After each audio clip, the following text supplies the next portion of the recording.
كابتن ابراهيم حسن مدير الكره بالزمالك، مساء الخير. مساء الخير محمد، ازي صحتك؟ اهلا بك كابتن ابراهيم. الله يخليك. تعليقك على هذا الموقف السيء الحقيقه من الناحيه الاخلاقيه من اللاعب حازم امام. والله يعني انا زعلان يعني على كابتن احمد رفعت. الراجل المفروض راجل ليه اسمه ووزنه وحجمه في نادي الزمالك، ووالد لكل الناس اللعيبه النجوم اللي سواء بطلت او مدربين او المفروض ليه كل الاحترام، والنادي الزمالك ليه احترام، والجهاز ليه احترام. طبعا احنا حازم يعني احنا اتكلمنا كتير في موضوع حازم، واتكلمت معاك ومع ناس كتيره لما بنتسال نقول حازم ده وقفنا جنبه، حازم بنعمل عشانه كل حاجه. مظبوط. بس هو مزودها يعني الموضوع بقى خرج عن الحاجات الاصول يعني. الموضوع لما بيحصل لما يجي يطلع في جورنال مجله يغلط في الجهاز بطريقه، او خصوصا انا وحسام بطريقه صعبه جدا، واحنا اكثر ناس وقفنا معاه الظروف كلها الخاصه بتاعته والمشاكل اللي كانت عنده. نعم. ولو احنا ناس اي جهاز ثاني كان داس على حازم ده وكان بقى في عالم النسيان. احنا واقفين مع حازم لحد اخر لحظه وقلنا له الكلام دوت. انما لما يطلع يعمل حديث بالطريقه بالمنظر ده، ويطلع على موقع برضه في الجول ويطلع يخبط في زمايله ويتكلم حاجات مش كويسه على الجهاز، يطلع في الجورنال اللي الكابتن احمد رفعت قال لك عليه دوت. وجبنا الراجل، قلنا عشان ما نتسرعش، جبنا الراجل الصحفي اللي كتب الكلام دوت، فقلنا له وجبنا حازم. فسالنا حازم في الاول قبل ما يجي الراجل، هل الكلام دوت انت قلته؟ قال لك لا انا ما اعرفش حاجه عنه وما قلتش.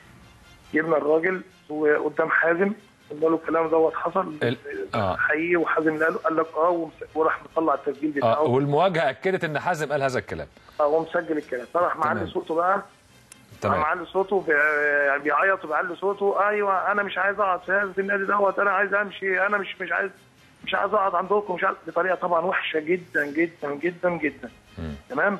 فالكابتن احمد رفعت كراجل والد وراجل كبير وراجل ليه وزنه، وراجل كان عضو مجلس اداره ونائب رئيس النادي، فقال له وطي صوتك. عارف اللي انت بقى عيل صغير يعني طفل ولا واحد ولا يعني ابنك صغير بيعلي صوته، فبيقول له ما تعليش حسك. فطبعا خبطوا على وشه يعني مرتين، مش القلم يعني، مش قلم اللي هو زي من الافلام يعني.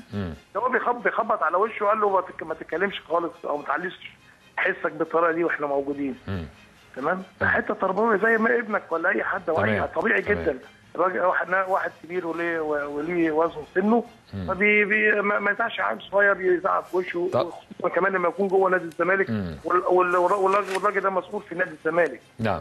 فطبعا كان موقف وحش جدا من حازم ان يعلي صوته بالطريقه ديت واتكلم بطريقه مش كويسه. واحنا حتى بعد ما حصل الموقف قعدنا نقول له يا ابني احنا وقفنا معاك كتير جدا وحاربنا عشان احنا لو احنا نادي الزمالك مش عارف قيمتك وعايز وكرهك او احنا كارهينك، كان مع اول حاجه يقول لك بيع كنا بعناك في ثانيه. انما عشان مقدرينك وعارفين ان انت لعيب كويس فواقفين جنبك، ولما قلت قعدت تزن وقعدت تقلب الدنيا وتشتكي وتعمل عشان تطلع اعاره، وافقنا عشان نريحك اعاره. انما لو احنا عايزين نفرط فيك كنا بعناك من زمان.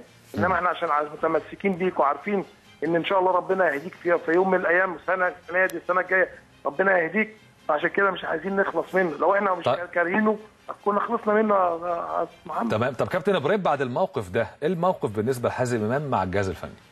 الموقف ان حصل فيه غلط طبعا في الاعلام. اولا اللي بيطلع في الاعلام حتى لو طلع يقول انا اسمي بس كذا، ويطلع في اي اعلام سواء في جورنال او في اي قنوات من غير اذن مني. نعم. فدي في ليها عقوبه. نعم. تمام.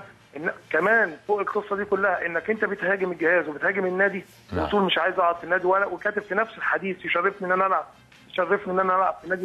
في نادي ثاني منافس. فطبعا حاجه ولا ترضي جمهور الزمالك ولا ترضي اداره الزمالك ولا ترضينا كجهاز ولا لعيبه. فطبعا هو قلنا كل شويه بنقول صغير، لسه سنه صغير، لسه متهور. انما لما يوصل ان هو علي صوته ويغلط بالطريقه دي، هل هيكون في اجراء حاسم؟ في اجراء حاسم طبعا. احنا هنقدم مذكره طبعا لمجلس الاداره بالواقعه. نعم. ورغم ان كده على فكره بعد لما الكابتن احمد عمل يعني كلمه ادبه او خلاه يقول له وطي صوتك وبتاع، قعدنا معاه رغم ان انا المفروض ان انا اقول له يعني كنت اطلعه بره على طول. قعدت افهمه ان احنا يا ابني احنا بنحبك وعايزين مصلحتك، عايزين ربنا عارف لما يبقى عندك ابن عاق. ورغم القعده دي هو طلع خد شنطته برضه واخد بقى ولم حاجته. انا هيبقى ندمان ولا حاجه، فتفاجئت ان هو طلع يشتكي لم حاجته من النادي بعد ما قلت له الكلام ده. لما يعني الله يكون في عون نادي الزمالك، جمهور نادي الزمالك، يعني كل شويه بيطلع لنا حدث، ده عامل زي الحدث. ما هو انا الله يكون في عون كنتوا كمسؤولين، ويكون في عون نادي الزمالك وجمهور نادي الزمالك طبعا. كابتن ابراهيم حسن، كابتن ابراهيم حسن، يعني ربنا معاكم، وبقول لك يعني الله يكون في عونكم، لكن اتخاذ موقف حاسم ورادع مع اي لاعب يخطئ او يبقى له بسبب اخلاقي، لازم ان يكون هذا الموقف رادع بجد، ما يبقاش كلام في الهواء. دكتور